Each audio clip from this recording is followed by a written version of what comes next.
اللہ کسی کے بارے میں بار بار نشانیاں دے رہا ہو تو دل میں یہ چیزیں محسوس ہوتی ہیں۔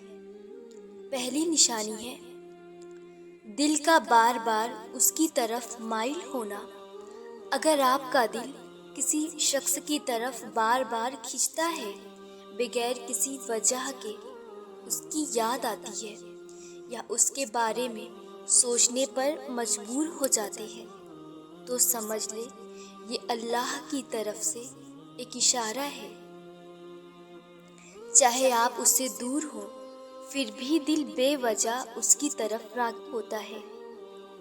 دوسری نشانی ہے سکون یا بے چینی کا واضح احساس۔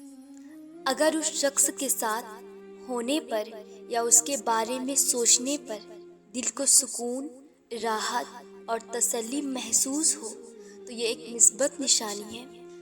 اگر اس کے بارے میں سوچ کر دل گھبراتا ہے، بے چینی ہوتی ہے یا کوئی عجیب سا بوجھ محسوس ہوتا ہے تو سمجھ جائیں کہ اللہ آپ کو اشارے دے رہا ہے۔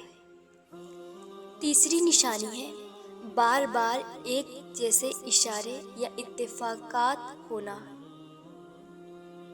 جیسے کہ اس شخص کا نام بار بار سننا، اس سے متعلق باتیں، جگہ یا نشانیاں بار بار سامنے آنا، خواب میں بات چیت یا حالات کے ذریعے بار بار اس کی یاد تازہ ہونا، یہ سب اللہ کی طرف سے توجہ دلانے کا طریقہ ہوتا ہے۔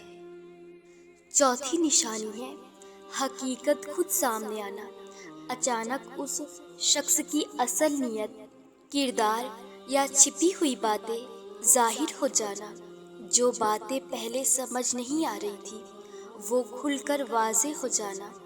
اللہ کی طرف سے پردہ اٹھنا کہ آپ صحیح فیصلہ کر سکیں۔ پانچویں نشانی ہے دل کی گواہی ملنا۔ دل میں ایک خاص اطمینان یا گہرا تعلق محسوس ہونے لگے کہ یہ شخص آپ کی زندگی میں کسی خاص مقصد کے لیے آیا ہے۔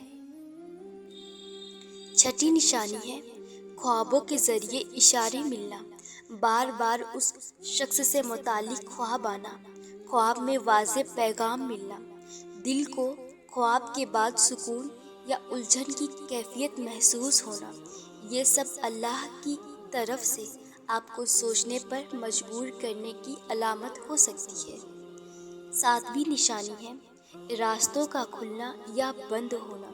اگر اس شخص کے ساتھ معاملات میں آسانی، اتفاق اور مثبت راستے کھلتے جائیں تو سمجھ لیں کہ اللہ چاہتا ہے کہ آپ اس تعلق کو سمجھداری سے آگے بڑھائیں۔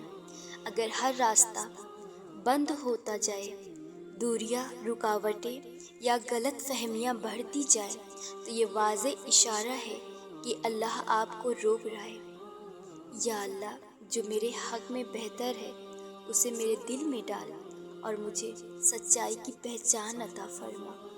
آمین۔